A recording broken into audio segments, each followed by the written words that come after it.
The autumn sun cast long shadows through the grand windows of Hawthorne Hall as Alaric Hawthorne, the seventh Duke of Hawthorne, stood before the ornate fireplace, his gloved hands clasped behind his back. The flames danced, illuminating the stern lines of his countenance, a face that had never known true softness. At 33 years, he commanded respect with a mere glance, his grey eyes cold as winter frost. "The documents are prepared, Your Grace," announced Mr. Whitcomb, his solicitor, placing the parchments upon the mahogany desk with practiced precision. "The marriage contract awaits only your signature and that of the young lady." "And the arrangements?" The Duke's voice resonated through the cavernous study, deep, controlled, devoid of emotion. "All as you specified, Your Grace, discreet, expeditious, and binding. The ceremony shall take place on the morrow at first light. The Archbishop himself has been persuaded to officiate." Alaric nodded, satisfied with the efficiency of his commands. The estate required an heir, the bloodline demanded continuation, and Parliament would not cease their incessant prattling until he secured the succession. For a man who had built his existence upon duty and order, this marriage was merely another obligation to be fulfilled, another box to be marked upon life's austere ledger. "And the young lady, does she comprehend the nature of this arrangement?" he inquired, not from concern but from pragmatism. Hysterics would be most inconvenient at this juncture. "Miss Graceworth understands her position perfectly, Your Grace," replied Whitcomb, adjusting his spectacles. "She accepts the honor of your proposal with appropriate gratitude and humility." "Proposal," Alaric echoed, the word tasting foreign upon his tongue. There had been no bended knee, no poetic declarations, no courtship of spring walks and summer picnics. There had been only necessity and convenience, the cold currency of aristocratic survival. Outside the leaded windows, a carriage approached, its wheels crunching upon the gravel drive. The Duke straightened his already impeccable posture, adjusting the signet ring that had adorned the hands of Hawthorne men for generations. "She arrives," announced the butler from the doorway, his voice as measured as the ticking of the grandfather clock. "Very good, Hargrove. Show her in." The doors parted, and there she stood. Evelyn Graceworth, 24 years of age, a woman of no fortune but impeccable lineage. Her golden honey hair was secured beneath a modest bonnet, her blue eyes lowered in deference. She was slight of frame, her hands, ungloved, clasped before her, betraying a slight tremor. "Your Grace," she curtsied, her voice soft as distant church bells. "Miss Graceworth." He did not bow, merely inclined his head a fraction. "I trust your journey was agreeable." "Yes, Your Grace, most agreeable." Her response came without inflection, rehearsed and proper. The silence that followed pressed upon them like a physical weight. The solicitor cleared his throat.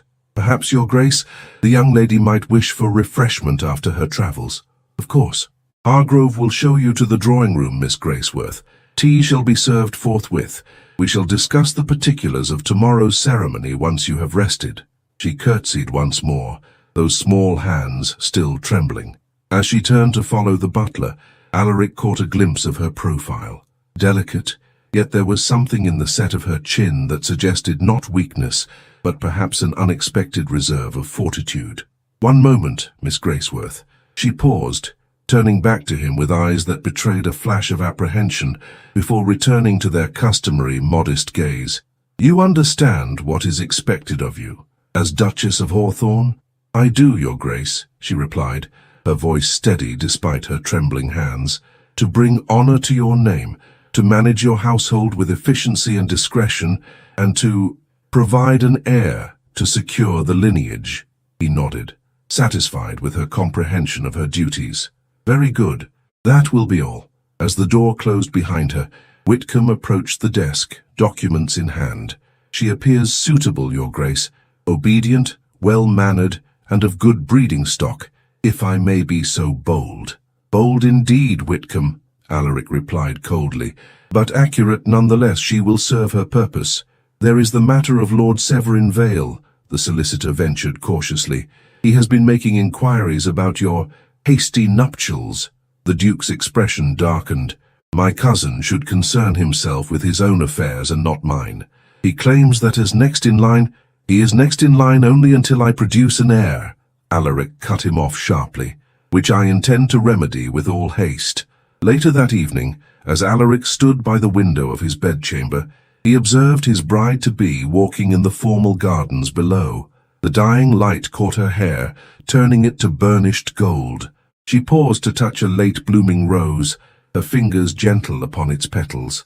For a fleeting moment something stirred within him, not desire, for that was a weakness he had long since mastered, but perhaps curiosity, those trembling hands that dared to touch the thorns.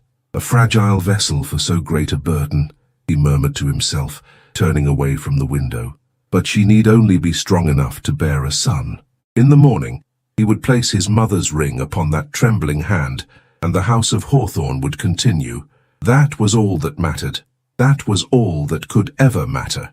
Yet, as he removed his gloves that night, he found himself staring at his own hands. Strong, steady, certain.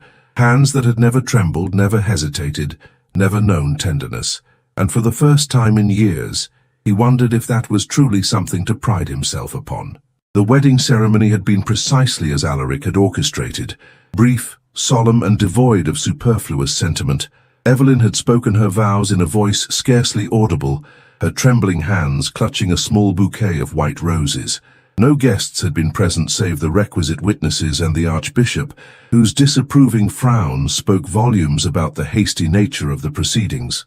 Now, a fortnight hence, the Duke and his new Duchess stood at the entrance of Lady Pembroke's grand ballroom, their arrival causing a ripple of hushed whispers to sweep through the assembled aristocracy.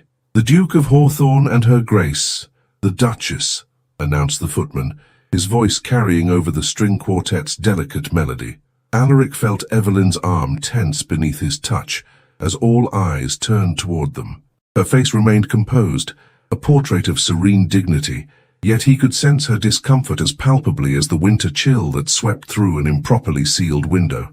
"Courage, Duchess," he murmured, his lips barely moving. "They are merely curious. Give them nothing but your perfect posture and placid smile." "Yes, Your Grace," she whispered back, straightening her shoulders beneath the weight of her new title. They moved into the ballroom with measured steps, Alaric nodding curtly to acquaintances, while Evelyn maintained her gentle smile. The sea of faces parted before them, some openly curious, others veiled with practiced indifference that failed to conceal their avid interest. "Alaric, my dear fellow," a boisterous voice broke through the murmurs, and the Duke turned to see Lord Pembroke approaching, his ruddy face betraying the effects of too much brandy. "So the rumors are true. You've finally taken a bride, and such a lovely one at that." "Indeed, Pembroke," Alaric replied coolly. "Allow me to present Her Grace, the Duchess of Hawthorne." "Enchanted, my dear." Lord Pembroke bowed with exaggerated gallantry. "Though I must confess the suddenness of your nuptials has set every tongue in London wagging." "A most intriguing mystery, wouldn't you agree?" "I find nothing mysterious in fulfilling one's duty to one's lineage," Alaric responded, his tone brooking no further discussion on the matter. Lady Pembroke appeared at her husband's side, her eyes raking over Evelyn's form with the precision of a tailor assessing inferior cloth. "Your Grace," she curtsied to Alaric before turning to Evelyn, "and Duchess, what a modest gown you've chosen for your first appearance in society. How refreshingly economical." Evelyn's cheeks coloured slightly. "You are too kind, Lady Pembroke. I'm curious, from which finishing school did you graduate? I don't believe I've had the pleasure of making your acquaintance prior to your elevation."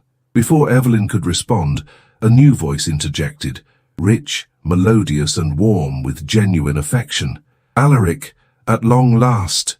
A woman with auburn curls and intelligent green eyes approached, her smile bright as summer sunshine. "I returned from the continent only yesterday and was devastated to learn I'd missed your wedding." Relief flashed briefly across the Duke's stern features. "Clara, I wondered when you might grace London with your presence once more." Lady Clara Lismere took both his hands in hers, a liberty no one else would dare, and squeezed them affectionately. "Did you think I would miss the entire season? Particularly when my dearest childhood friend has caused such a sensation?" She turned to Evelyn with a warm smile. "You must be the Duchess. I'm Clara Lismere, an old friend of your husband's." We practically grew up together at Hawthorne Hall when my father was the Duke's advisor. A pleasure, Lady Clara, Evelyn responded, her voice gaining a touch of genuine warmth for the first time that evening. Come, you must tell me everything, Clara insisted, linking her arm through Evelyn's. I want to hear how this confirmed bachelor finally succumbed to matrimony. Lady Pembroke, you won't mind if I steal the Duchess for a moment, will you? Such dear friends must catch up. Without waiting for a response, Clara guided Evelyn away, leaving Alaric to watch as his wife was escorted across the ballroom by the one person in London society he truly trusted. A most unexpected match, Lady Pembroke observed, her voice dripping with insinuation. One wonders what necessitated such haste. One should be careful what one wonders aloud, Lady Pembroke, Alaric replied, his voice dropping to a dangerous timbre. Speculation can be most hazardous to one's social standing. Across the room he observed Clara introducing Evelyn to several distinguished matrons. His new wife's posture remained tense, but Clara's infectious charm seemed to be creating a buffer against the most cutting scrutiny. Your Grace, a silken voice spoke from behind him. How delightful to see you in attendance tonight, and with your new bride. My felicitations. Alaric turned slowly, his face hardening as he met the amber gaze of Lord Severin Vale, his cousin, his rival, and the man who had coveted the Hawthorne title since boyhood. Severin, I wasn't aware you had been invited. Lady Pembroke and I share a passion for botanical specimens. Her conservatory is quite remarkable. Severin's smile never reached his eyes as he twisted an ornate signet ring upon his finger. But I must congratulate you on your marriage. So precipitous. One might almost suspect a pressing reason behind such urgency.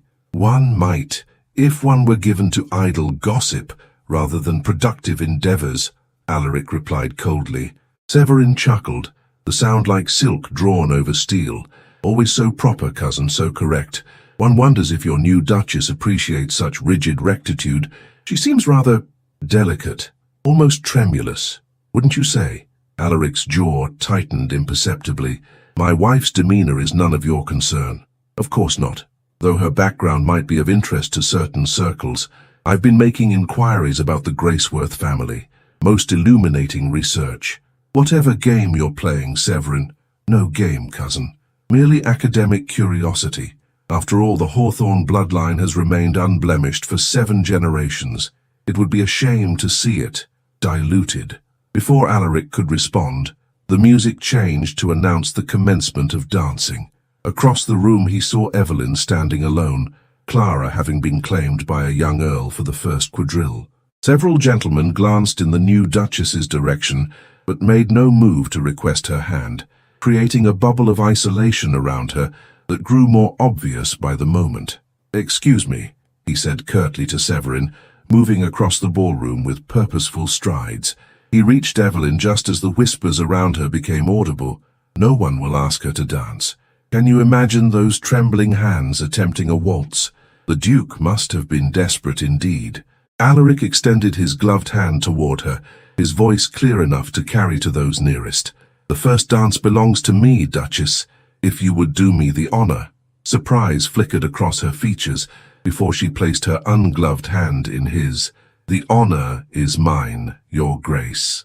As he led her onto the floor, he felt her trembling intensify. I do not dance with any frequency, he admitted in a low voice. But I believe we must make a statement.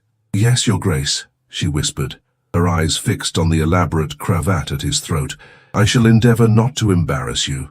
The music began, and he guided her through the steps with military precision.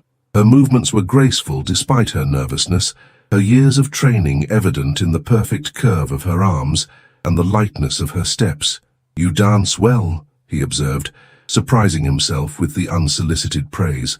Thank you, your Grace. My mother insisted upon it. As they turned through the figure of the dance, Alaric caught sight of Severin watching them, his expression calculating. Clara, dancing nearby, smiled encouragingly at Evelyn.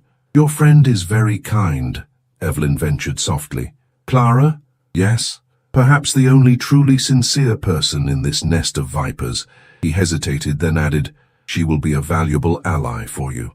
When the dance concluded, Alaric escorted Evelyn to where Clara now stood. "I entrust the Duchess to your care for a moment, Clara. I must speak with Lord Ashworth on a matter of Parliament." Clara's green eyes sparkled with understanding. "We shall be perfectly content together, shan't we, Your Grace?" As he moved away, Alaric heard Clara say warmly to Evelyn, "Now you must call me Clara, not Lady Lismere." Any woman who has managed to capture Alaric's attention must possess extraordinary qualities indeed. He paused, glancing back to see Evelyn's lips curve in a hesitant smile, the first genuine expression he had witnessed upon her countenance. Something unnamed stirred within his chest at the sight, a sensation both foreign and disquieting. The evening progressed, and though the whispers continued, Alaric noted with satisfaction that Clara's endorsement had softened some of the most pointed scrutiny. However, as they prepared to depart, he observed a striking young woman with chestnut-red hair approach Evelyn, her posture radiating practiced elegance. "Duchess," she curtsied, her golden-brown eyes alight with barely concealed malice. "I am Margaret Vale. I believe you and I should become better acquainted, considering our familial connection." Alaric stepped forward immediately. "Miss Vale, I was unaware you had returned to London." "My brother insisted," she replied, her gaze never leaving Evelyn's face. "He thought it imperative that I make the acquaintance of my new cousin by marriage." "Another time, perhaps," Alaric intervened smoothly. "The Duchess and I are just departing." As they entered their carriage, Evelyn's hands twisted in her lap. "She is Lord Severin's sister." "Yes, and equally dangerous, though perhaps less obvious in her methods." He studied her profile in the dim light. "Oh, you conducted yourself well this evening." "Thank you, Your Grace." Her voice was soft, weary with the strain of the evening's performance. In the silence that followed, Alaric found himself wondering what thoughts moved behind those blue eyes, what dreams or fears occupied the mind of the woman who now bore his name, yet remained a stranger. The carriage rolled onward through London's lamplit streets, bearing them back to Hawthorne House and the separate bedchambers that awaited them there. The morning ritual of tea service in the Duchess's private sitting room had become a carefully choreographed dance of propriety. Alaric stood by the window, observing as Evelyn's trembling hands arranged the silver service with meticulous attention. 3 weeks had passed since their wedding, and still these daily encounters maintained the stilted formality of strangers forced into proximity. "Will you take lemon today, Your Grace?" she inquired, her voice soft against the ticking of the mantel clock. "Yes, and perhaps you might call me Alaric when we're alone," he responded, surprising himself with the suggestion. "The constant formality seems unnecessary in private." Her hands stilled momentarily. "As you wish, Alaric." His name on her lips sounded foreign, almost vulnerable, like a key turning in a long-sealed door. He accepted the delicate porcelain cup, noting the slight tremor as their fingers nearly brushed. It was curious, he thought, how her hands perpetually betrayed her emotions, while her face remained a study in serene composure. "I have received correspondence from my steward at Hawthorne Hall," he said, sipping the perfectly brewed tea. "The spring planting progresses well, and the renovations to the east wing are nearing completion." "That is welcome news. Will we journey there soon?" Her question held a note of wistfulness that caught his attention. "You find London not to your liking?" Evelyn hesitated, then replied with careful honesty, "I find it overwhelming at times, Your Grace." "Alaric, the constant scrutiny, the social obligations, and the whispers," he finished for her. "Yes, London society can be merciless to newcomers, particularly those who arrive under unusual circumstances." "I do not regret our arrangement," she hastened to assure him, her eyes lifting briefly to meet his before returning to her teacup. "I merely thought the country might offer respite." Alaric considered her words, struck by the implicit admission of strain. He had chosen her precisely for her seeming placidity, her acceptance of duty without emotional complication. Yet he now glimpsed something more beneath that tranquil exterior, a sensitivity that perceived and absorbed the subtle cruelties of their social circle. "We shall depart for Hawthorne Hall within the fortnight," he decided. "There are matters requiring my attention there, and the spring countryside may prove beneficial for your constitution." Thank you. The simple gratitude in her voice stirred an uncomfortable sensation in his chest, something akin to guilt. Their quiet moment was interrupted by Hargrove's discreet knock. "Lord Severin Vale requests an audience, Your Grace." Alaric's expression hardened instantly. "Inform him I am not receiving visitors this morning. He was most insistent, Your Grace, and mentioned a matter of some urgency regarding family records." A cold foreboding settled over Alaric. "Very well. Show him to my study. I shall join him presently." When the butler had departed, Alaric turned to find Evelyn watching him, her blue eyes shadowed with concern. "My cousin's visits rarely bode well," he explained, setting down his cup with controlled precision. "He has coveted the Hawthorne title since boyhood. He seems a man of significant ambition," she observed quietly. "Ambition without principle is merely greed dressed in finer clothing." Alaric moved toward the door, then hesitated. "It would be best if you avoided his company whenever possible."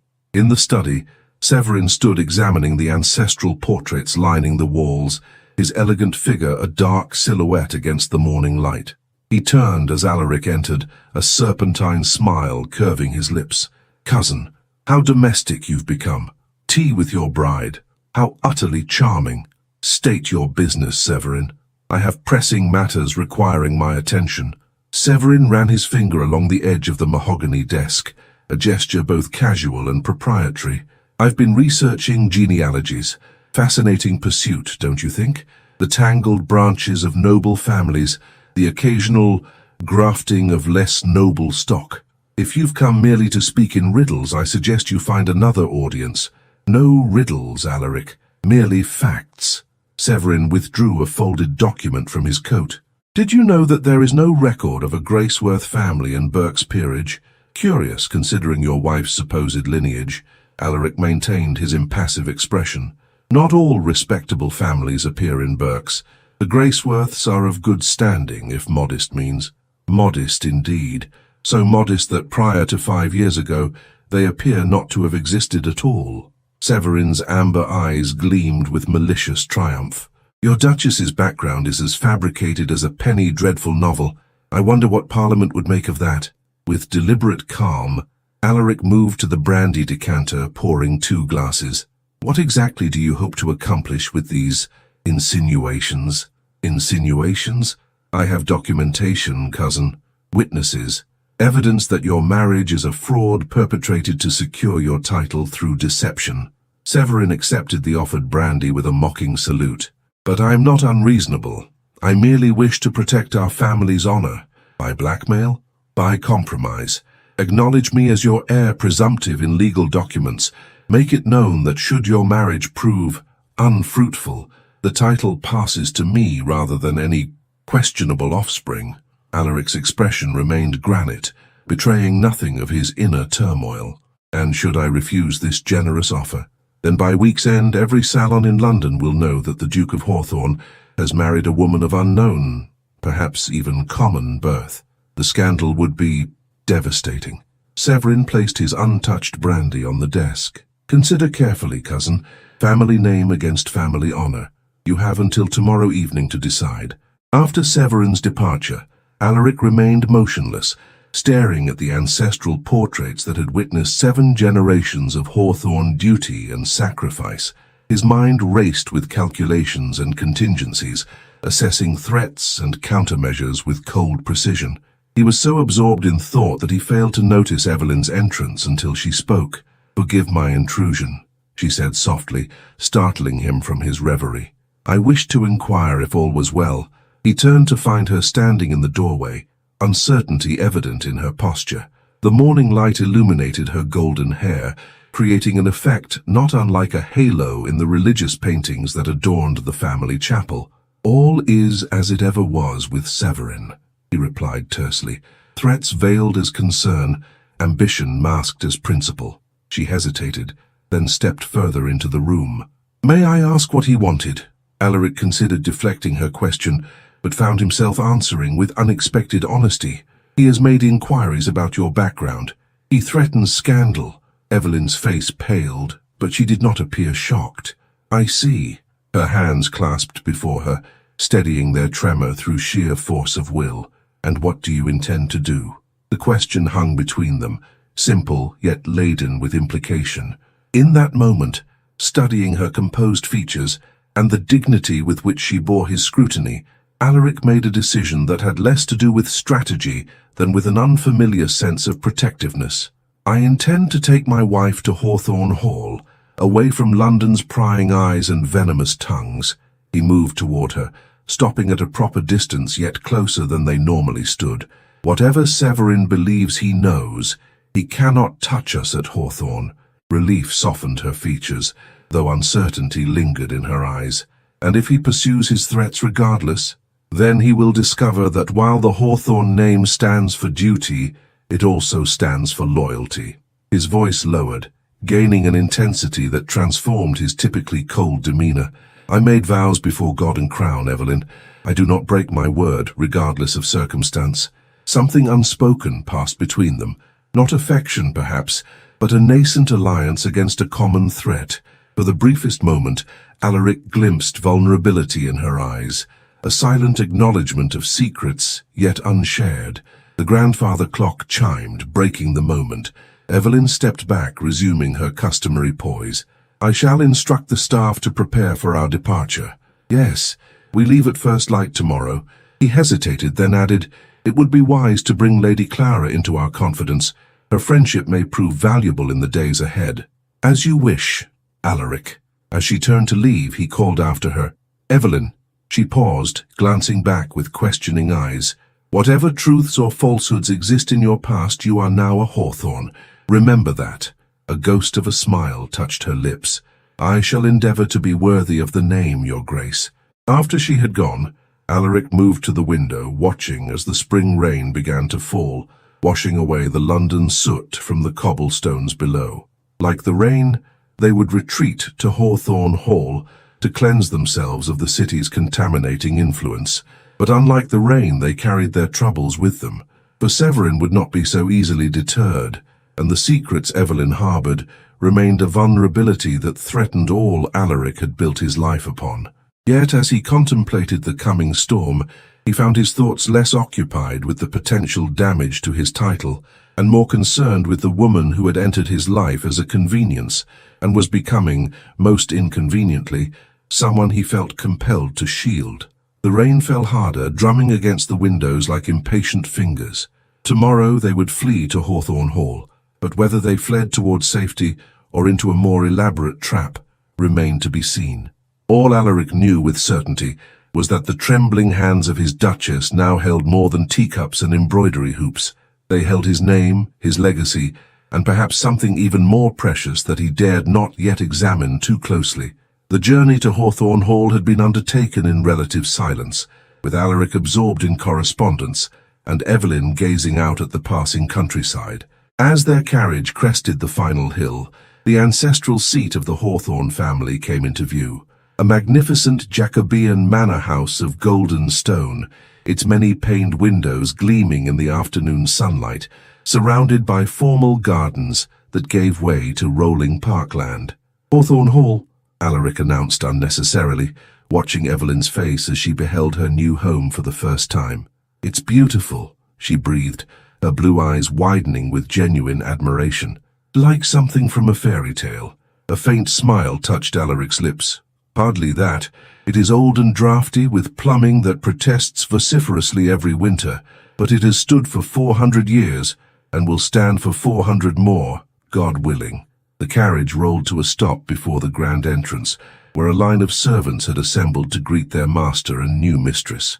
As Alaric handed Evelyn down, he noted the barely perceptible squaring of her shoulders, a marshalling of courage that stirred an unexpected admiration within him. "Mrs. Winters, my housekeeper," he murmured, as they approached the austere woman at the head of the line. "Her approval is more valuable than that of the Queen herself." Mrs. Winters curtsied deeply. "Your Grace, welcome home, and Her Grace the Duchess, we are honored by your presence." "Thank you, Mrs. Winters," Evelyn replied, her voice clear and warm. "I look forward to learning the ways of Hawthorne Hall under your guidance." The housekeeper's stern features softened almost imperceptibly, and Alaric noted the small victory with approval. Perhaps his wife possessed hidden diplomatic talents that might yet prove useful. The remainder of the day passed in a flurry of activity, tours of the principal rooms, unpacking of trunks, and the inevitable mountain of correspondence that had accumulated during the Duke's absence. By evening, they dined in the smaller family dining room rather than the grand formal hall, a concession to practicality that Evelyn seemed to appreciate. "You've been quiet," Alaric observed, as they sat before the fire in the library after dinner, he with his brandy, she with her embroidery. "I am overwhelmed," she admitted, her needle pausing in its delicate work. "Not unpleasantly so, but Hawthorne Hall is magnificent in its scale and history. I feel its weight upon me." "It is a responsibility," he agreed, studying the amber depths of his drink. "One that has shaped every Hawthorne for generations. And now it shapes me as well." Her needle resumed its rhythmic movement. "I noticed the gallery of Hawthorne duchesses. So many remarkable women. Yes, each chosen carefully for what she would bring to the line." He hesitated, then added, "Each remembered for how she upheld the family honor." Evelyn's hands stilled once more. "Is that why we left London so precipitously? To protect the family honor from Lord Severin's threats?" The directness of her question surprised him. "Partly, and partly to give you respite from society's scrutiny while you adapt to your new position." "That was considerate. Thank you."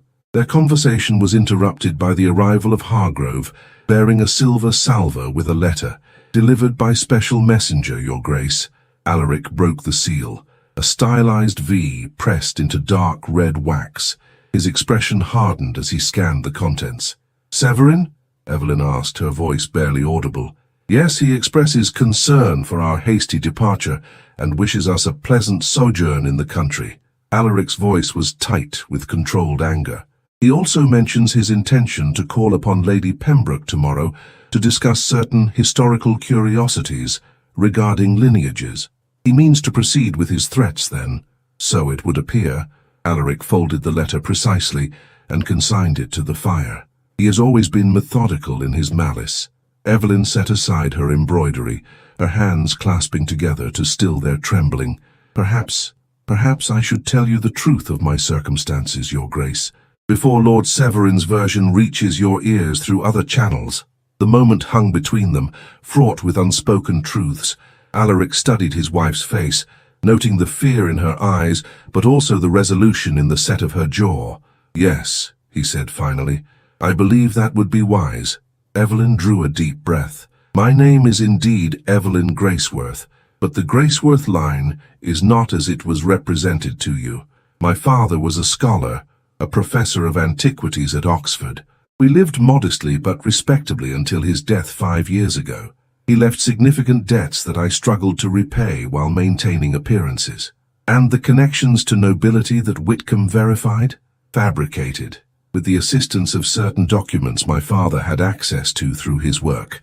Not by me," she hastened to add, "but by the solicitor who arranged our marriage. He approached me, not the reverse." Alaric's expression remained unreadable. "Go on." "He explained that a duke required a bride of appropriate background, but without entanglements or excessive family connections. I was promised that my embellished lineage would withstand cursory investigation. In return, I would secure a position that would relieve my financial burdens and provide stability." Her voice faltered. "I did not anticipate Lord Severin's thorough inquiries." "Few do," Alaric replied grimly. "He is relentless when he perceives advantage." "I understand if you wish to annul our marriage," Evelyn said quietly, her dignity and potential disgrace stirring something unexpected within Alaric's chest. "I would not contest it." He rose from his chair and moved to the window, gazing out at the moonlit gardens his ancestors had cultivated for centuries. When he finally spoke, his voice was measured. "Do you know why I agreed to this marriage, arranged so hastily and with such limited information about you? To secure your title and produce an heir, as duty demands," she replied without hesitation. "Yes, duty." He turned to face her, his features illuminated by the firelight. "The same duty that has guided every Hawthorne decision for 7 generations, and yet that duty now presents me with a conundrum. To preserve the family name, I should indeed cast you aside at the first hint of impropriety or deception. Evelyn's face paled, but she nodded, accepting the judgment. However, Alaric continued, that same duty prohibits me from breaking vows made before God, regardless of the circumstances that preceded them. His grey eyes held hers. You are my wife, Evelyn, the Duchess of Hawthorne. Whatever your father was or was not, changes nothing of that fact. Relief and disbelief warred in her expression. But surely once Lord Severin reveals, let him reveal what he wishes. A man who would threaten a woman's reputation to advance his own interests demonstrates precisely why he is unfit to bear the Hawthorne name. Alaric's voice had taken on a steel that transformed his usually cold demeanor into something approaching passion. We will face whatever comes, but we will face it as Hawthorns. Evelyn rose, her trembling hands clasped before her. I do not deserve such loyalty. It is not a question of deserving, but of duty. My duty to you as my wife. He hesitated, then added more softly, and perhaps of what is right. The grandfather clock chimed 10, breaking the tension of the moment. Alaric moved toward the door. It grows late, we should retire. As they ascended the grand staircase together, a first in their marriage, Evelyn spoke softly. Thank you, Alaric, for your understanding. He paused at the top of the stairs. Understanding suggests acceptance without reservation. I have not yet reached that point, Evelyn, but I have made my decision. We proceed as husband and wife before the world, united against whatever Severin may attempt. Yes, Your Grace. Her voice had regained its composure, though her hands still betrayed her emotion. They parted at the door to her chambers, Alaric bowing formally. Yet as he turned to go, he found himself speaking once more. One question, if I may. Was anything you told me about yourself true, beyond your name? Evelyn met his gaze steadily. Everything else. My mother's early death, my love of music and poetry, my hope for a peaceful life filled with small dignities. Those were not fabrications. Alaric nodded once, accepting her words. Good night, Duchess. Good night, Duke. In the privacy of his chambers, Alaric removed his gloves with methodical precision, his mind racing with contingencies and countermeasures against Severin's machinations. Yet beneath these strategic calculations ran an undercurrent of something less familiar, a grudging respect for the quiet courage Evelyn had displayed in confessing her deception, and a protective instinct that seemed to transcend his mere duty to the Hawthorne name.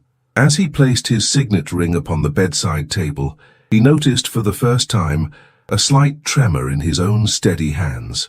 3 weeks passed at Hawthorne Hall in a rhythm of cautious accommodation. Each morning, Alaric and Evelyn broke their fast together in the morning room, discussing estate matters with increasing ease. Each afternoon, she explored the vast house and gardens, while he attended to business in the estate office. Each evening they dined together and retired to the library, where a tentative companionship began to form over books and music. It was during one such evening, as Evelyn played a melancholic Chopin nocturne on the grand piano, that Hargrove appeared at the library door with an uncharacteristic expression of discomfort. Your Grace, he announced, his voice tight with disapproval, Lady Clara Lismere has arrived. She apologizes for the late hour and lack of notice, but insists the matter is urgent. Alaric set aside his book immediately. Show her in, Hargrove. Clara swept into the library like an autumn storm, her travelling clothes dusty from the road, her auburn curls escaping their pins. Alaric, Evelyn, thank heavens you're both here. She clasped Evelyn's hands warmly before turning to Alaric. I came as quickly as I could. What has happened? Alaric asked, signalling Hargrove to bring tea. Severin has been busy, Clara replied, removing her gloves with quick, agitated movements. He's been circulating certain insinuations about Evelyn's background in every drawing room from Mayfair to Belgravia. Evelyn's fingers stilled on the piano keys, a discordant note hanging in the air. I see. Not content with mere whispers, he's somehow obtained documents, or forgeries thereof, suggesting impropriety in your marriage. Clara's green eyes flashed with indignation. The wretch even approached my father, thinking to recruit him to his cause. And did he succeed? Alaric inquired, his voice betraying nothing of his inner tension. Clara's laugh was sharp and bright.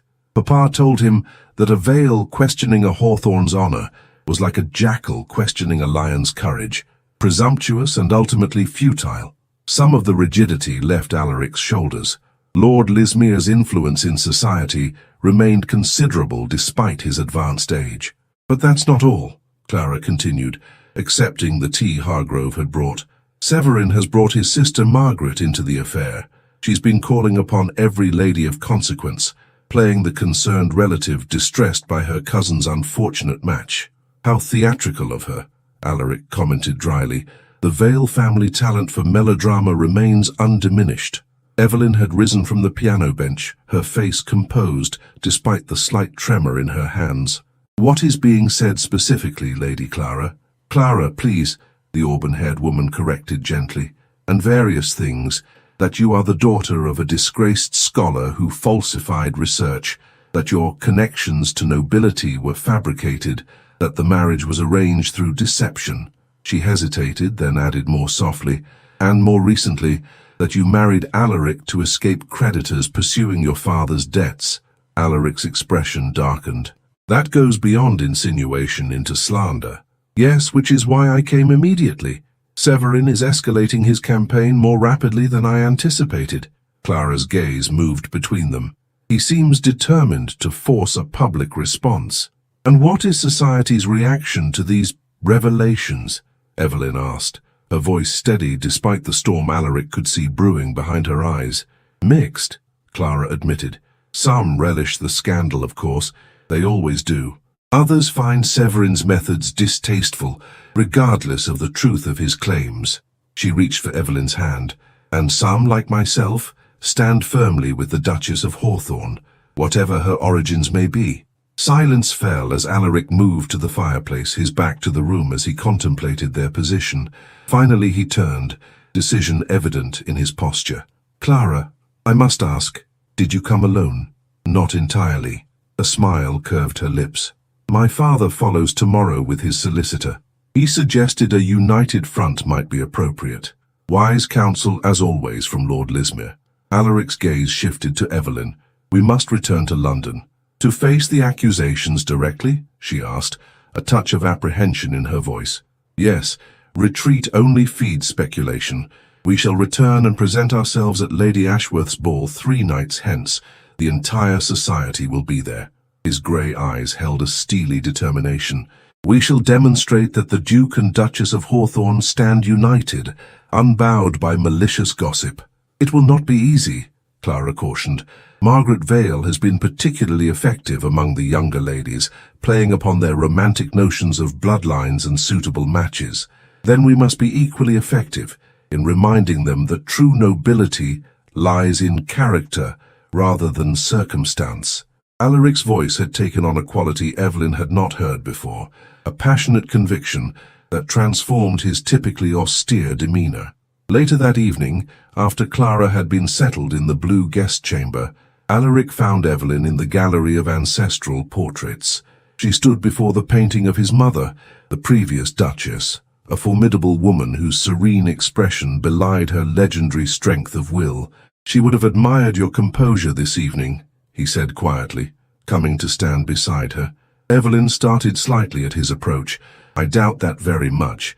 She would likely be appalled to find her son married to a professor's daughter with counterfeit credentials." "You underestimate her and yourself." Alaric studied the portrait thoughtfully. "She valued authenticity above all else. She would have respected your honesty in confessing the truth to me before Severin could weaponize it. Even so, I've brought scandal upon your name." Evelyn's hands twisted together in that now familiar gesture of distress. "Perhaps we should consider a quiet annulment after all. It might yet preserve your reputation." "No." The word emerged more forcefully than he'd intended. More measured, he continued. "That path leads only to greater scandal, and would grant Severin exactly what he desires, a path to the title." "Is that the only reason you refuse?" she asked, her blue eyes searching his face in the dim gallery light. The question caught him unprepared, forcing him to examine motivations he had not fully acknowledged even to himself. "No," he admitted finally, "not the only reason." "What then?" Alaric hesitated, unaccustomed to articulating such personal reflections. In these weeks at Hawthorne I have observed you closely, Evelyn. Your dignity in difficulty, your kindness to the servants, your genuine appreciation for this house and its history. His voice softened. You may not have been born to this position, but you embody its finest qualities nonetheless. Color rose in her cheeks at his unexpected praise. I have merely tried to honor the opportunity given to me, however it came about. And that, he said with quiet certainty, is precisely what makes you worthy of the Hawthorne name. He offered his arm. Come, we should retire. Tomorrow brings preparations for our return to London and the battle that awaits us there. As they walked together down the long gallery, surrounded by the silent witnesses of generations past, Evelyn spoke softly. I am afraid, Alaric, not for myself, but for what this might cost you. Fear is natural, he replied, even proper when facing a worthy adversary, but it must never govern our actions. He glanced down at her, noting the resolve firming beneath her apprehension. We shall face society together as husband and wife. Let Severin do his worst. At her chamber door, he bowed formally, as was their custom. Yet as he straightened, impulse overcame habit, and he took her trembling hand in his gloved one, raising it briefly to his lips in a gesture that surprised them both. Sleep well, Evelyn. Tomorrow we prepare for battle. Her eyes widened at the unexpected gallantry, but she recovered quickly, curtsying with perfect grace. Good night, my husband. The familial form of address spoken for the first time lingered in the air between them, transforming the empty formality of their arrangement into something less defined, but potentially more significant. As Alaric strode to his own chambers, he found himself contemplating the peculiar alchemy of their situation, how a marriage founded on duty and convenience was gradually transmuting into an alliance of mutual respect and shared purpose. Whether it might eventually transform into something more remained to be seen, but for now the battle against Severin's machinations would test the strength of the bond they had begun to forge. And as he removed his gloves that night, Alaric noted that his own hands remained steady, not with the cold control that had defined him for so long, but with a newer, warmer certainty that had begun to take root in his heart. Lady Ashworth's annual spring ball had always been the crowning event of the London season, its invitations coveted and its guest list scrutinized with the precision of military intelligence. The grand ballroom glittered with candlelight, reflecting off the jewels and polished buttons of the Ton's finest, as they engaged in the elaborate social choreography that defined their world. When the Major Domo announced, His Grace the Duke of Hawthorne and Her Grace the Duchess, a ripple of anticipation passed through the assembled nobility. Conversations paused mid-sentence, fans fluttered more rapidly, and every eye turned toward the grand staircase. Alaric descended first, resplendent in formal evening attire, his bearing regal and his expression inscrutable. At his side walked Evelyn, a vision in sapphire silk that matched her eyes, her golden hair adorned with a simple diamond tiara from the Hawthorne collection.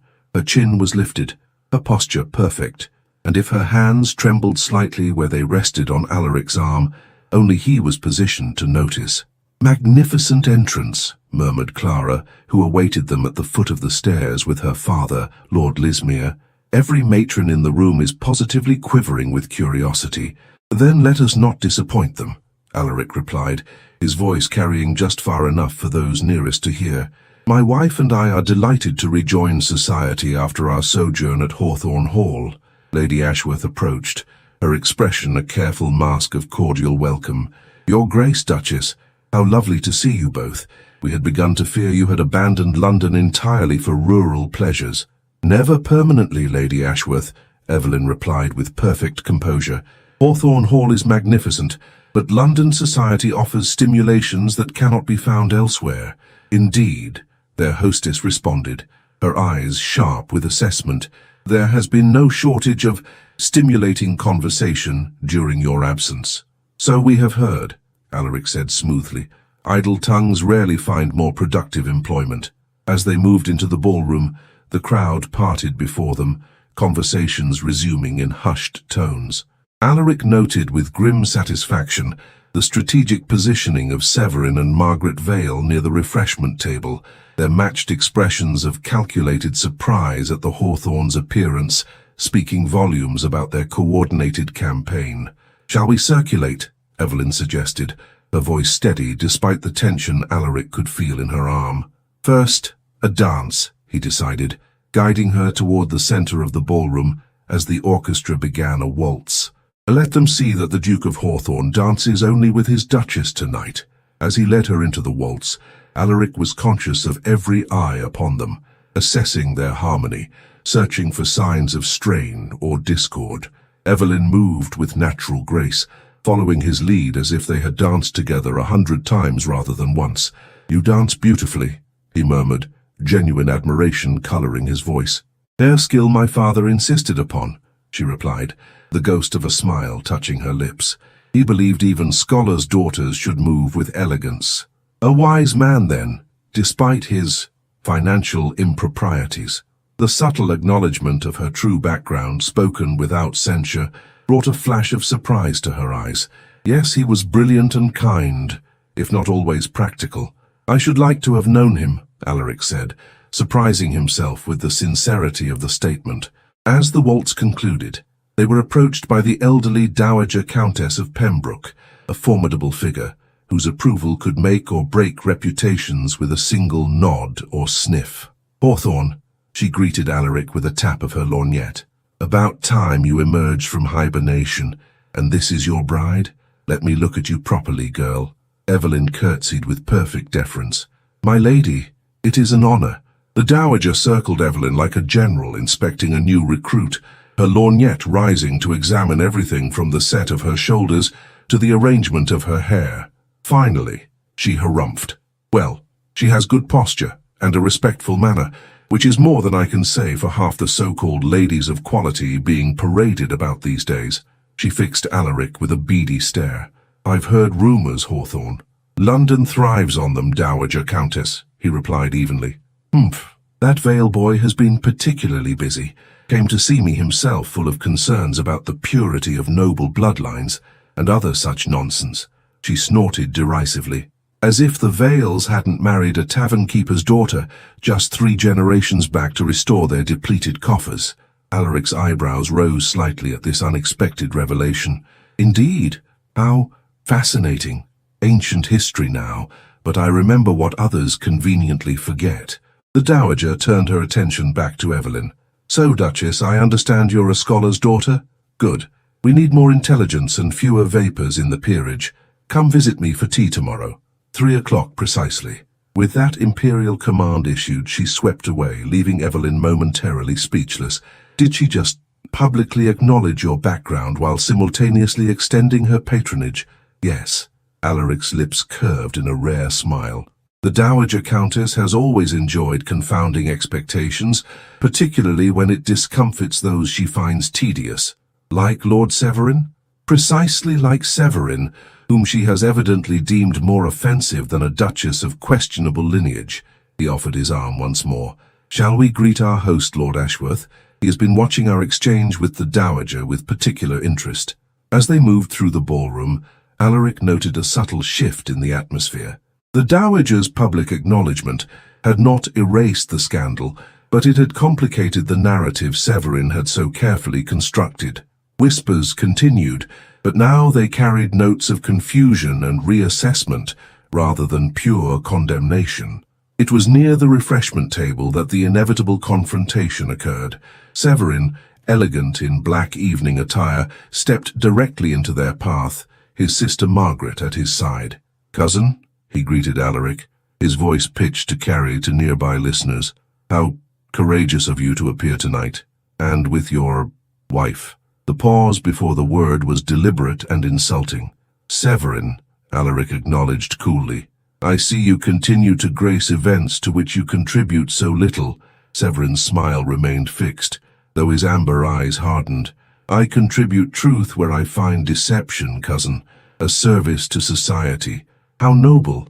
Evelyn spoke suddenly, her voice clear and steady. "Though true nobility lies in lifting others up, not in tearing them down for personal gain." Margaret Vale's eyes narrowed at this unexpected resistance. Bold words from a woman who gained her position through false pretenses. I gained my position through marriage, Miss Vale, Evelyn replied with quiet dignity. The same path every duchess before me has walked, whatever their birth. A marriage founded on lies, Severin interjected smoothly. Hardly a secure foundation. I find it curious, Alaric said, his voice dropping to a dangerous timbre, that you speak of foundation, Severin, when the Dowager Countess was just reminiscing about your own family's unconventional ancestry. Colour touched Severin's cheeks. Ancient history, distorted by an old woman's failing memory. Perhaps, but it raises an interesting question about your sudden concern for bloodlines. Alaric's grey eyes were cold as steel. One might almost suspect your crusade against my wife has less to do with preserving nobility's purity and more to do with your thwarted ambition. A small crowd had gathered, drawn by the palpable tension between the cousins. Lord Lismere appeared at Alaric's side, his advanced age doing nothing to diminish his commanding presence. Hawthorne, he greeted Alaric with deliberate warmth. I was just telling Lady Ashworth how refreshing it is to see true dignity in the younger generation. His penetrating gaze shifted to Severin, particularly when contrasted with those who mistake ambition for purpose. Severin's jaw tightened, but he maintained his composure. Lord Lismere, your loyalty to your daughter's childhood friend is touching, though perhaps it blinds you to certain realities. I find my vision quite clear, Lord Vale. Clear enough to recognize a man willing to destroy a woman's reputation to advance his own interests.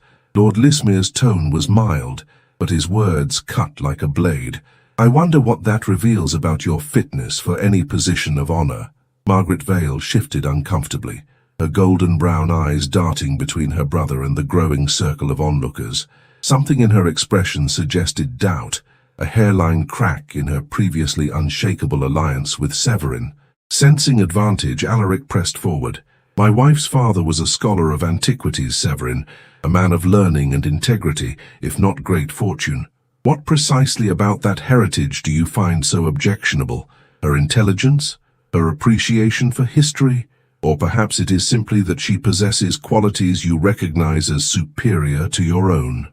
The assembled nobility murmured at this direct challenge. Severin's smile had vanished entirely, replaced by barely suppressed fury. What I find objectionable, cousin, is deception presented as truth. Society functions on trust and transparency. Does it?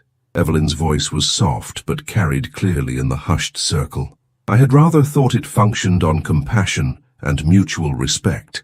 At least that is what I've observed among true nobility. Lady Clara stepped forward then, linking her arm with Evelyn's in a gesture of unmistakable solidarity. Well said, Duchess.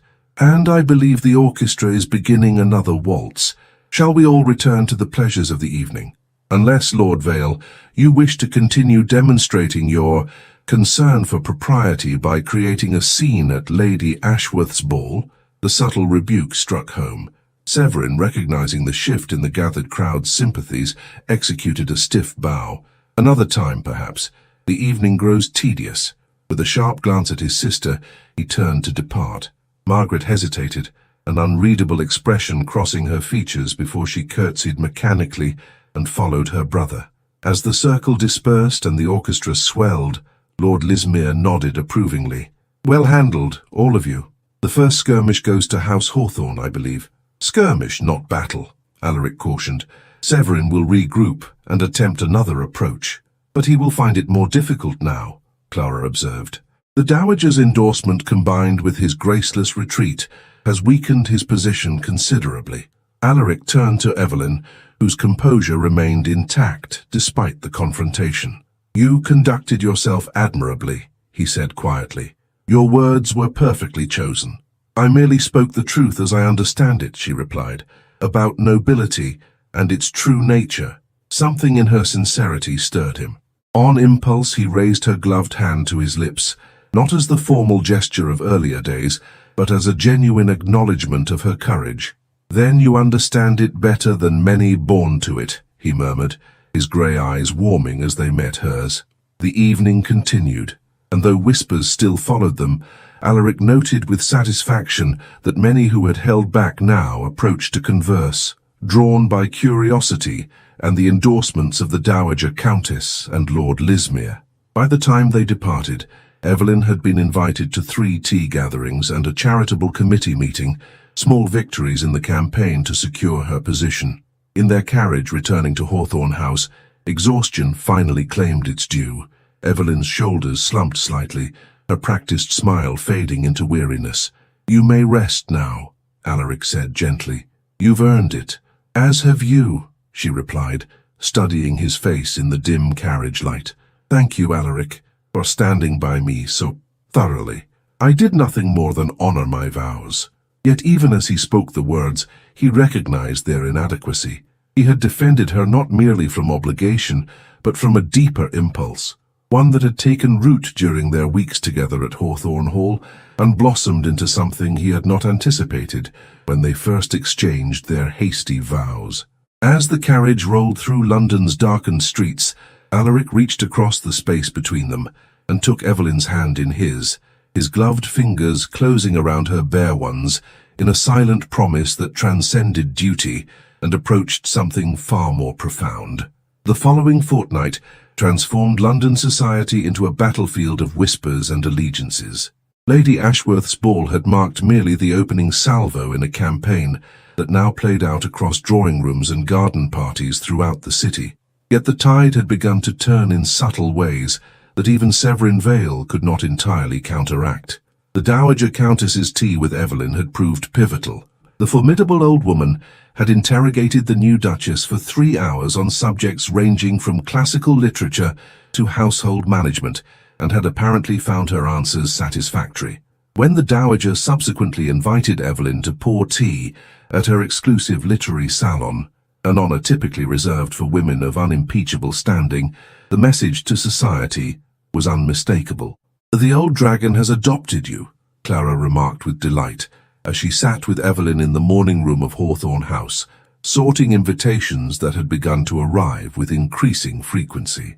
"I haven't seen her take such an interest in anyone since she championed the Swedish ambassador's daughter 5 seasons ago."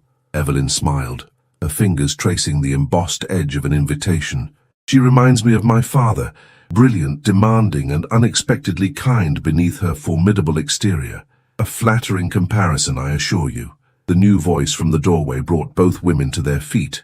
"Alaric," Evelyn greeted him, warmth coloring her voice. "I didn't realize you had returned from Parliament." The session concluded early. Lord Pembroke's gout proved more compelling than fiscal policy. Alaric's customary austerity had softened subtly in recent weeks, particularly in his interactions with his wife. "Clara, I trust you're not monopolizing the Duchess's entire morning." "Merely helping her navigate her suddenly overflowing social calendar," Clara replied with a knowing smile. "Your wife has become quite the sought-after companion since the Dowager's endorsement." "Indeed?" Alaric raised an eyebrow, crossing to examine the pile of invitations. "Lady Hewitt's garden party, Countess Rothwell's musical. Even Lady Pembroke appears to have reconsidered her initial assessment." "Society follows the Dowager's lead," Clara observed, "particularly when doing so provides such delicious drama. Scholar's daughter rises to Duchess through merit rather than birth, makes for a far more appealing narrative than Severin's sordid insinuations. And, more importantly, it allows everyone to feel magnanimous in their acceptance," Evelyn added with clear-eyed perception. "Nobility appreciating true quality despite unconventional packaging." Alaric studied his wife, struck once again by her intelligence and insight. "You understand them better than they understand themselves." "Not entirely," Evelyn demurred. "I merely recognize the story they wish to tell about themselves. My father taught me that people will believe what flatters their self-conception." Clara laughed, gathering her shawl. "And on that profound note, I shall take my leave. Papa expects me for luncheon with the Russian envoy. A tedious affair, but politically expedient." She kissed Evelyn's cheek. "Remember, the blue silk for tonight's opera. It brings out your eyes." After Clara's departure, a comfortable silence settled between husband and wife, a far cry from the strained formality of their early weeks together. "You've handled this situation with remarkable grace," Alaric said finally, taking a seat across from Evelyn. Many women would have crumbled under such scrutiny. I've had excellent guidance. Her fingers smoothed the embroidered tablecloth, a nervous habit, but her hands trembled less frequently now. And perhaps necessity has forged strength I did not know I possessed. The strength was always there, he countered. Circumstances merely revealed it. Their conversation was interrupted by Hargrove's discreet knock. Your Grace, Miss Margaret Vale requests an audience with the Duchess. Surprise registered on both their faces. Margaret? Alone? Alaric's expression darkened with suspicion. This is undoubtedly Severin's latest stratagem. Evelyn hesitated, then squared her shoulders. I shall receive her. Evelyn, I advise caution. The Vales are not to be trusted. I understand. Her blue eyes met his with quiet determination, but something in her manner at Lady Ashworth's ball suggested doubt. Perhaps there is an opportunity here we should not dismiss. After a moment's consideration, Alaric nodded. Very well, but I shall remain within earshot in the adjoining room. Margaret Vale entered the morning room with her customary elegance, though Evelyn noted immediately the absence of her usual hauteur. Her chestnut hair was arranged in a simpler style than her typical elaborate coiffure, and her amber eyes held an unfamiliar hesitancy. Miss Vale, Evelyn greeted her, maintaining proper formality. This is an unexpected pleasure. Duchess, Margaret curtsied, then hesitated, her practiced poise faltering. I believe I owe you an apology. Of all possible openings, this was perhaps the least anticipated. Evelyn gestured to a chair. Please sit. Would you care for tea? No, thank you. Margaret perched on the edge of the chair, her hands clasped tightly in her lap. I shall speak plainly, Duchess. I have participated in my brother's campaign against you, believing his assertions about your background and his right to the Hawthorne title. I now find myself uncertain of both. What has prompted this reconsideration? Evelyn asked carefully, searching the younger woman's face for signs of deception. Several things. Margaret's gaze dropped to her clasped hands. The Dowager Countess's pointed remarks about our own family's past, Lord Lismere's evident disdain for Severin's methods, and, she hesitated, your dignity throughout. It has been illuminating. In what way? You have faced society's cruelest scrutiny without resorting to the tactics my brother employs. Innuendo, manipulation, leveraging others' weaknesses. Margaret's voice strengthened with unexpected passion. I was raised to believe that nobility was a matter of birth, not character. Recent events have forced me to question that assumption. Evelyn studied the young woman carefully, assessing the sincerity in her troubled expression. Your brother would be displeased to hear such thoughts. Severin, Margaret's voice faltered. My brother's ambition has always guided our family's actions. I have followed his lead without question, believing our shared blood demanded loyalty above all else. And now I find myself questioning whether blood loyalty should supersede moral judgment. She met Evelyn's gaze directly. When I observed you at Lady Ashworth's ball, your composure, your unwillingness to strike back with equal venom, I saw something my brother lacks. And what might that be? Grace, Margaret said simply. True nobility. In the silence that followed, Evelyn made a decision. Rising, she crossed to the bell pull. I believe this conversation calls for tea, after all. When Hargrove appeared, she requested a full service, then turned back to her unexpected visitor. Miss Vale, Margaret, if I may, your candor is appreciated, but I must ask, what precisely brings you here today? Beyond offering an apology? Margaret straightened, seeming to find resolution in Evelyn's directness. Information, Duchess. My brother plans a final decisive move against you.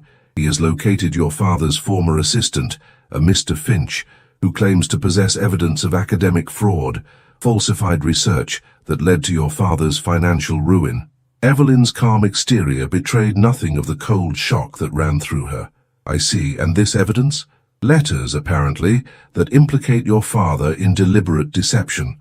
Severin plans to present them at Lord Ashworth's dinner 2 nights hence, where both the Duke and several influential members of Parliament will be present. The tea arrived, and Evelyn busied herself with the familiar ritual, her hands steady despite the gravity of this revelation. As she handed Margaret a cup, she asked quietly, Why are you telling me this? Margaret accepted the cup, her expression troubled.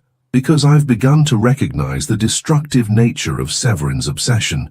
His hatred of the Duke has consumed him, warped his judgment.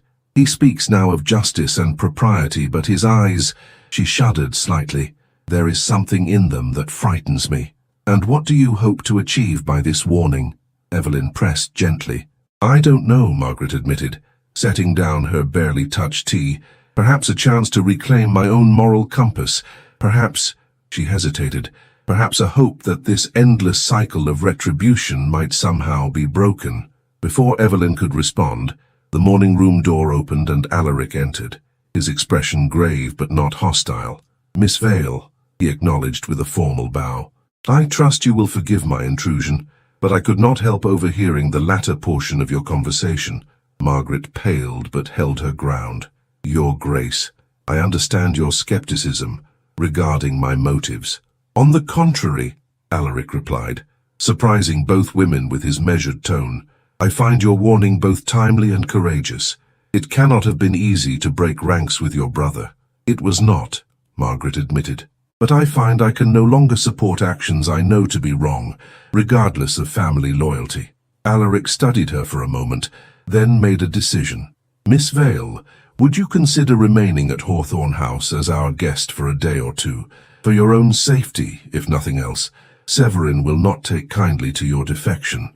Surprise flickered across Margaret's features, followed by visible relief. You would extend such courtesy after all that has transpired? It was Evelyn who answered, rising to stand beside her husband. The Hawthorne name stands for loyalty and duty, Miss Vale, not only to family and tradition, but to what is right. She extended her hand. We would be honored by your presence. As Margaret accepted this unexpected olive branch, the three stood together in a tableau that would have been unimaginable mere weeks before, the Duke and his unsuitable Duchess offering sanctuary to the sister of their greatest adversary. In that moment, lines of allegiance shifted and reformed, creating new possibilities for the confrontation that all knew lay ahead. For Severin's planned attack would not go unanswered, but the response would come not merely from the Duke of Hawthorne acting alone, but from an alliance forged through something stronger than blood, shared principles and mutual respect. And at the center of this transformation stood Evelyn, whose trembling hands had steadied as she poured tea for former enemy and beloved husband alike, a simple domestic ritual that somehow crystallized her unexpected journey from scholar's daughter to true duchess in every sense that mattered. Lord Ashworth's dining room glittered with silver and crystal, the long table accommodating 24 of London's most influential figures. Cabinet ministers conversed with ancient earls, while their elegantly attired wives exchanged pleasantries beneath the glow of the massive chandelier. At one end sat Lord Ashworth himself, corpulent and jovial, presiding over the gathering like a benevolent monarch. At the other, Lady Ashworth maintained her reputation for flawless hospitality with practiced grace. Alaric and Evelyn had been positioned near the center of the table, a placement that acknowledged both their rank and their current status as the most discussed couple in London. Opposite them sat Severin Vale, his amber eyes watchful and his conversation unnaturally animated. The empty chair beside him, intended for his sister, had raised eyebrows among the assembled guests, though Lady Ashworth had smoothly explained that Miss Vale had sent regrets due to a sudden indisposition. As the soup course was served, Evelyn felt Alaric's gloved hand briefly cover hers beneath the table, a gesture of reassurance before the storm they both knew approached. They had spent the past 2 days in careful preparation, working with Lord Lismere and his solicitor to counter Severin's planned attack. Margaret's unexpected defection had provided valuable intelligence, but the outcome remained uncertain. I understand congratulations may soon be in order, Hawthorne, remarked Sir William Blackwell, a prominent member of Parliament from several seats away. Lady Blackwell informs me that the Duchess has been making discreet inquiries regarding the Royal Foundling Hospital's patronage committee. Evelyn smiled, accepting the opening with composed grace.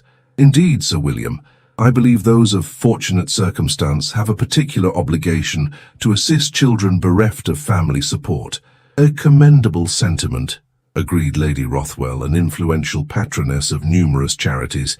"The committee would benefit greatly from your involvement, Duchess." Severin's voice cut through the murmured approvals. "How appropriate." The Duchess's concern for those of uncertain parentage speaks to her compassionate nature. The deliberate emphasis created a momentary lull in conversation. Alaric's jaw tightened, but Evelyn responded with unruffled composure. "All children deserve advocacy, Lord Vale, regardless of their origins, a principle I believe transcends birth and circumstance." Her blue eyes met Severin's with quiet challenge. "Would you not agree?" Before he could respond, Lord Ashworth intervened with practiced diplomacy. "I'm certain we all support the welfare of England's unfortunate children. Blackwell, what news of the trade negotiations with Prussia?" The conversation shifted to safer political waters as footmen replaced the soup course with fish.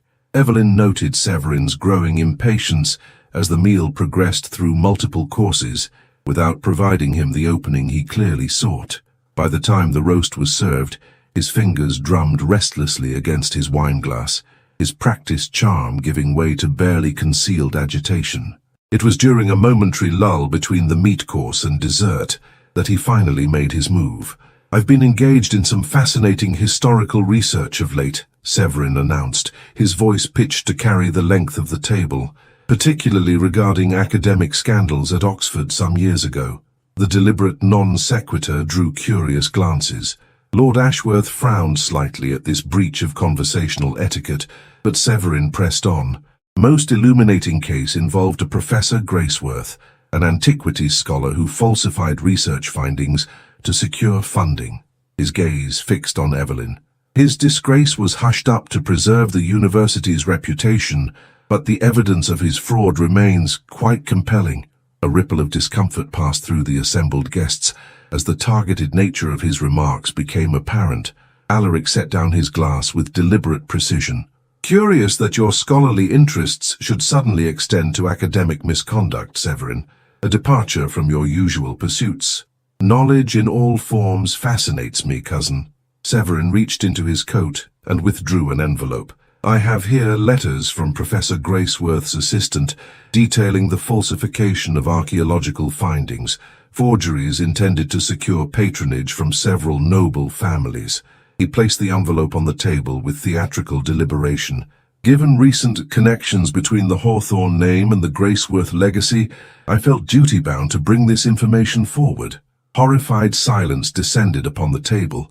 Lady Ashworth looked as though she might faint, while her husband's face had turned an alarming shade of purple at this blatant violation of dinner-party propriety.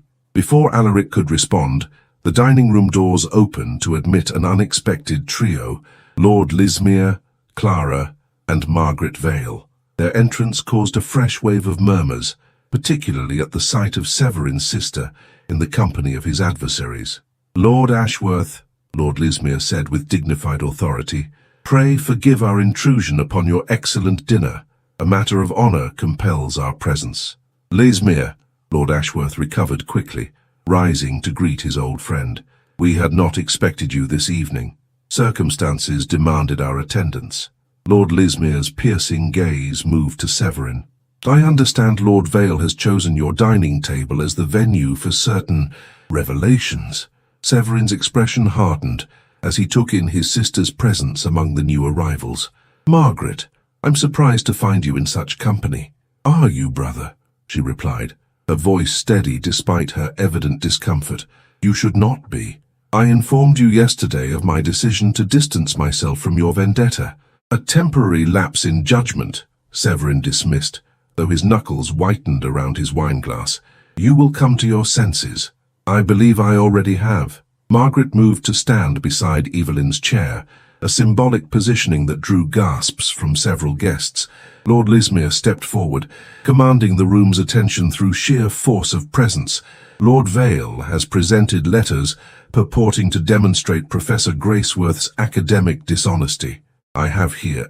He produced a document of his own, a signed confession from Mr. Finch, Professor Graceworth's former assistant, acknowledging that he himself falsified those letters at Lord Vale's instigation and substantial payment. Shock rippled through the gathering. Severin shot to his feet, his composure finally shattering. Absurd. The man is clearly lying. The confession is witnessed by 2 magistrates and includes banking records of your payments to Finch, Clara interjected calmly. The evidence is quite comprehensive, Lord Vale. Evelyn rose slowly, her dignity palpable in the hushed room. My father was many things. Brilliant, unworldly, perhaps too trusting, but he was never dishonest. His financial difficulties stemmed from his generosity to students and his disinterest in monetary matters, not from misconduct. A convenient claim, Severin sneered, though his confidence had visibly faltered. A truthful one, came a new voice from the doorway. The Dowager Countess of Pembroke entered, leaning heavily on her cane but radiating imperious authority. Professor Graceworth tutored my grandson in classical studies. His integrity was beyond question, unlike some present company. Lady Ashworth, desperate to salvage her disintegrating dinner party, rose with forced brightness. Perhaps we might adjourn to the drawing-room for dessert and— Not yet, Lady Ashworth, Alaric interrupted, standing to address the stunned gathering. Lord Vale has made serious allegations against my wife's family name, allegations now proven false. I believe the matter requires resolution before we proceed. He turned to face Severin directly, his grey eyes cold as winter frost. You have systematically attempted to destroy my wife's reputation through innuendo, fabricated evidence, and manipulation of society's prejudices. Your actions transcend mere ambition into malice, behavior unbecoming of the title you so covet. Severin's face had drained of color, but defiance still burned in his amber eyes. You speak of propriety while standing by a marriage that makes mockery of noble tradition. No, Severin. Alaric's voice had taken on a quality few had ever witnessed, passion breaking through his habitual reserve. It is you who mock nobility's true purpose. A title exists not as a prize to be grasped, but as a responsibility to be upheld. My wife, regardless of her origins, embodies the dignity, compassion, and moral courage that the Hawthorne name represents. With deliberate movements, Alaric removed his gloves, a gesture that drew every eye.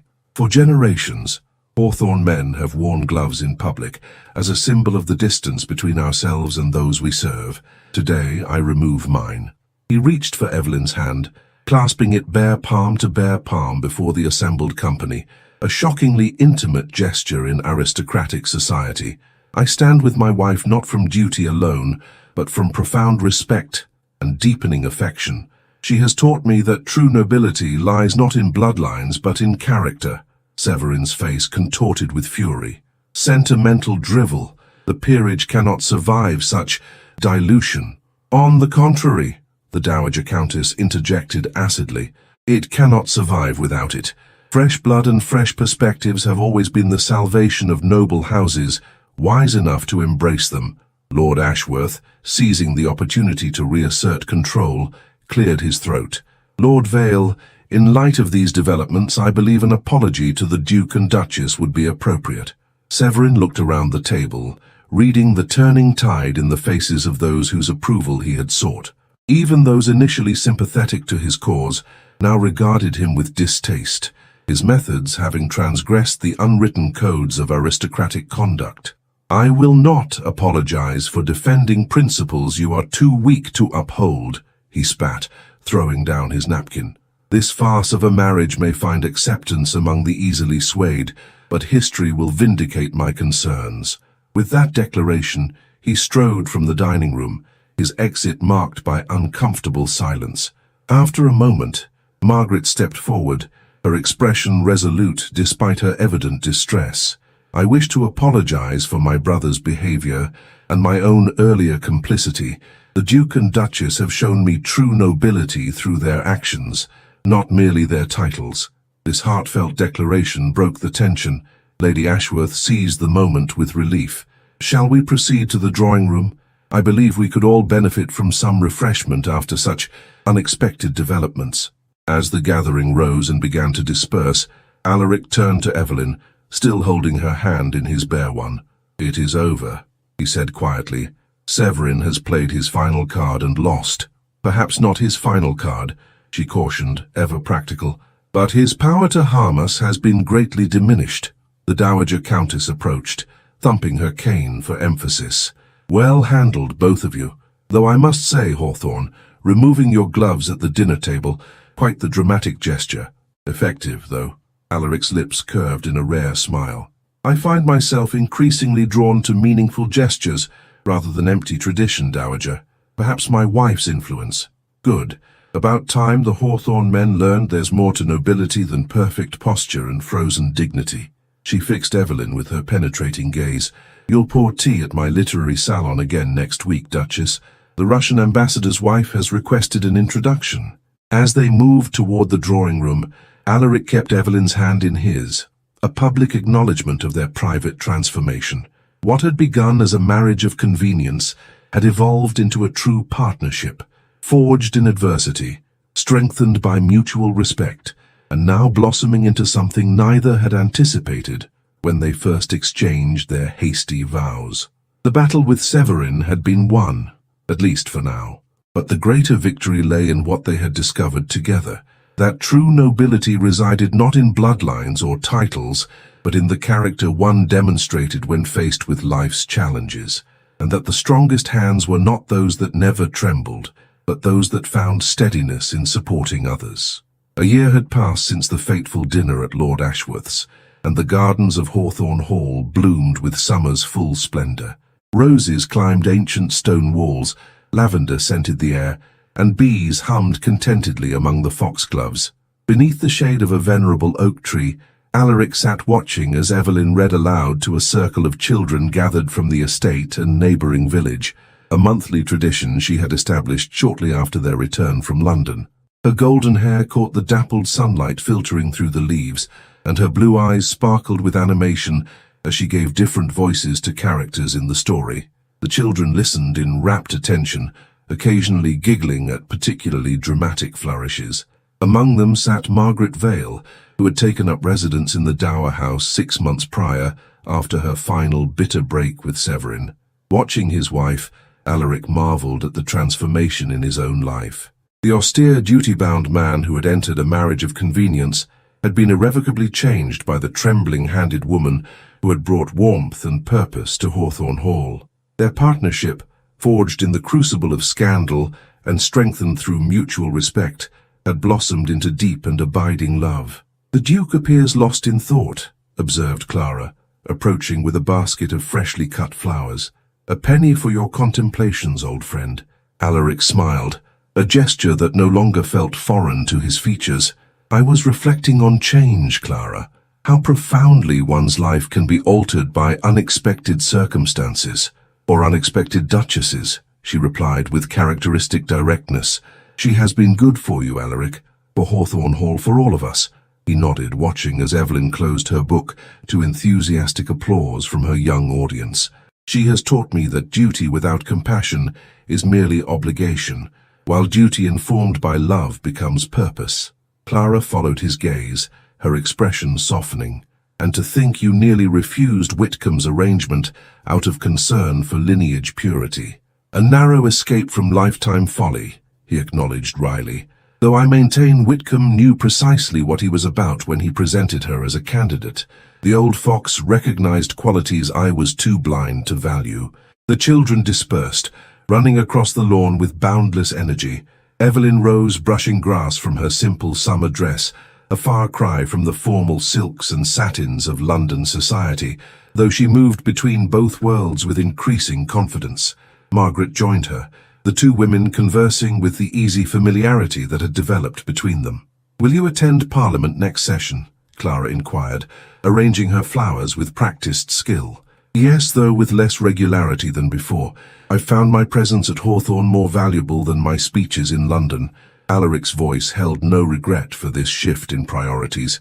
"The estate reforms Evelyn suggested have proven remarkably effective. Tenant productivity has increased 30% since we implemented the new education initiative." "Scholar's daughter," Clara murmured approvingly. "She brings perspective the peerage desperately needs." Their conversation paused as Hargrove approached, bearing a silver salver with a letter. "From London, Your Grace, marked urgent." Alaric broke the seal. Not the veiled crest, but one belonging to the Prime Minister. His expression remained impassive as he scanned the contents. "Significant news?" Clara inquired, noting his prolonged silence. "Severin has left England," he replied, folding the letter precisely. "Apparently he has accepted a diplomatic posting to the West Indies, a convenient exile arranged by those who found his tactics distasteful, but his connections too valuable to discard entirely." "A fitting conclusion," Clara observed. "Distance may grant him perspective, or merely new targets for his ambition." Alaric tucked the letter into his coat. "Either way, the immediate threat to Hawthorne is removed." Across the lawn, Evelyn had noticed his receipt of the letter. She excused herself from Margaret and approached, her expression questioning. "News from London?" Alaric rose, taking her hands in his, bare palm to bare palm, as had become their custom in private.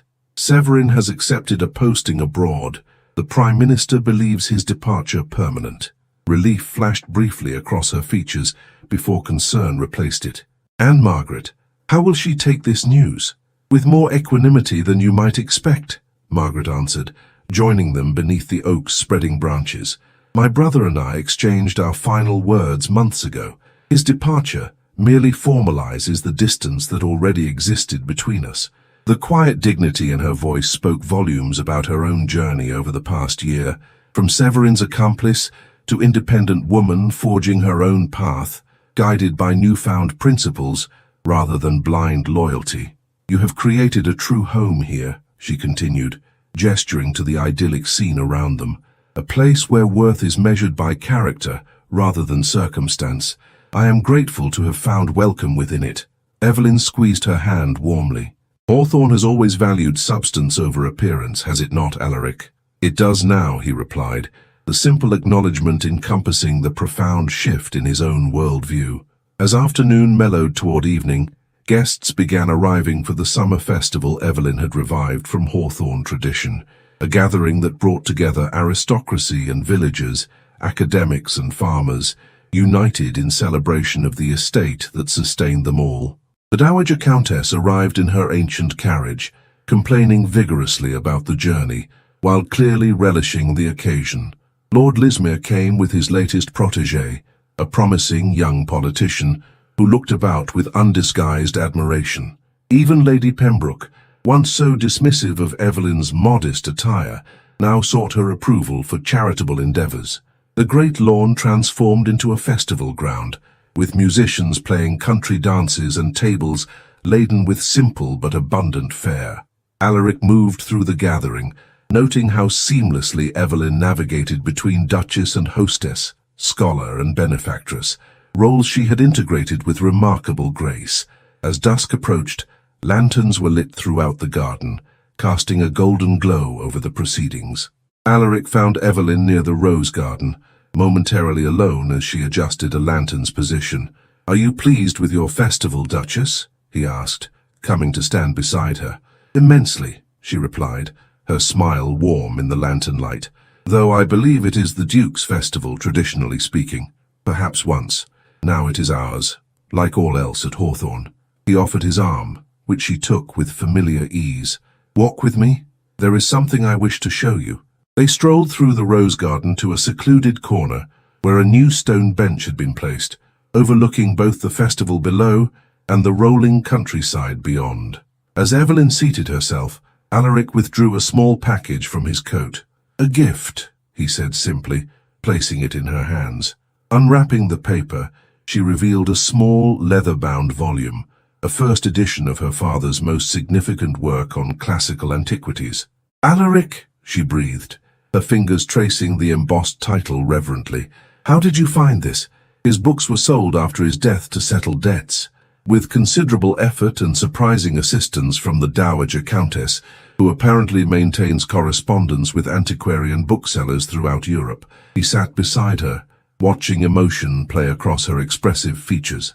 "Open it." Inside the cover, she found a handwritten note in her father's distinctive script, a personal inscription to a colleague expressing gratitude for their friendship and intellectual camaraderie. Tears welled in her eyes as she read his words, a tangible connection to the man she had lost. "Thank you," she whispered, closing the book carefully, "for this and for everything.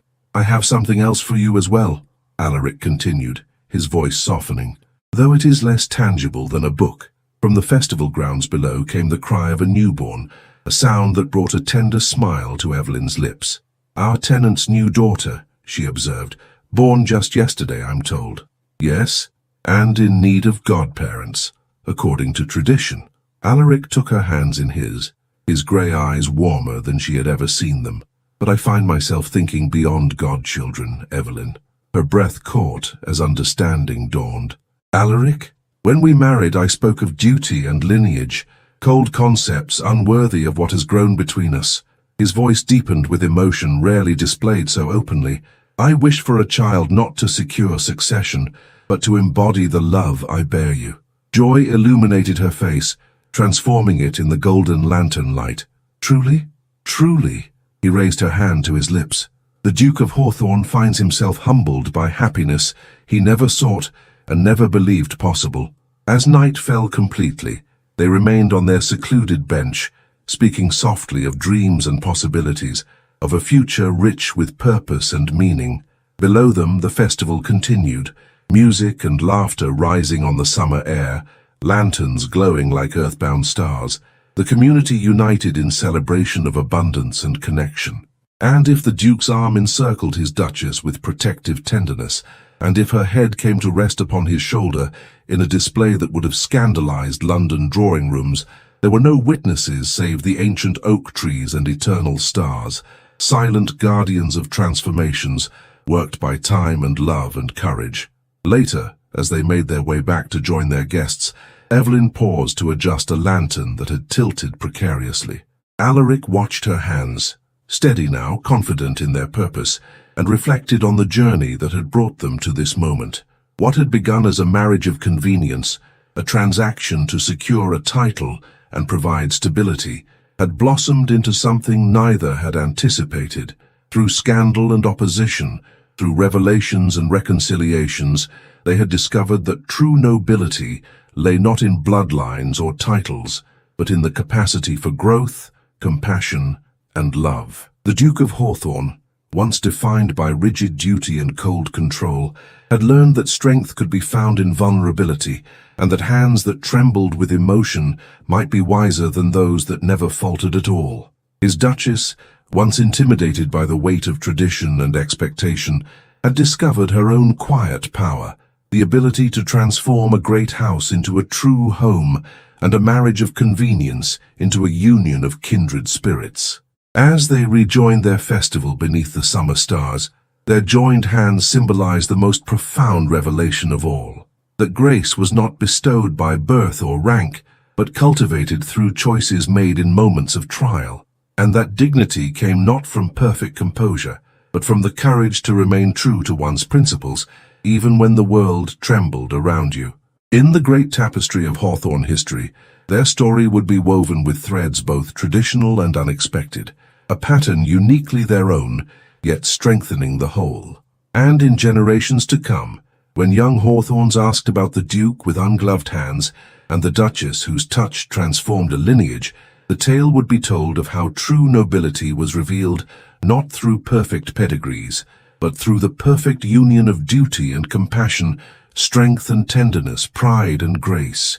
For in the end, it was not the trembling of hands that defined weakness or strength, but what those hands built together when they finally, bravely, reached for one another. In the quiet chambers of our hearts, we often build walls of propriety and expectation, forgetting that true nobility resides not in the steadiness of our hands, but in the courage of our convictions. Alaric and Evelyn's journey reminds us that our greatest strength often emerges from what we perceive as weakness, and that the trembling hands of vulnerability may accomplish more lasting works than the rigid grip of pride. Society may judge us by the circumstances of our birth or the titles we bear, but our true worth is measured by how we respond to life's challenges, with dignity in adversity, compassion in judgment, and grace under fire. The walls we build to protect ourselves can become the very prisons that prevent our growth until we find the courage to remove our metaphorical gloves and touch the world with bare, honest hands. Like the Duke who learned that control without compassion is merely coldness, and the Duchess who discovered that humility need not mean invisibility, we are all capable of transformation when we allow genuine connection to challenge our most fundamental assumptions. Perhaps this is the truest nobility of all, the willingness to question our inherited beliefs and allow ourselves to be changed by those we once thought beneath us.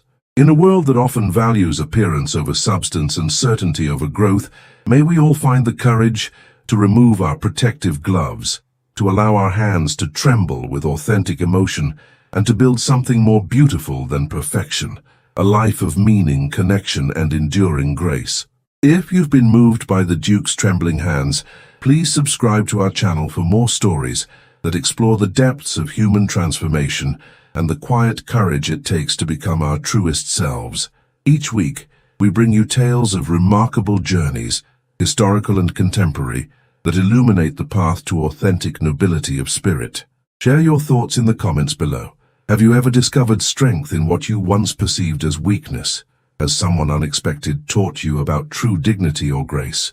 Your stories and reflections create a community of fellow travelers on this most human of journeys.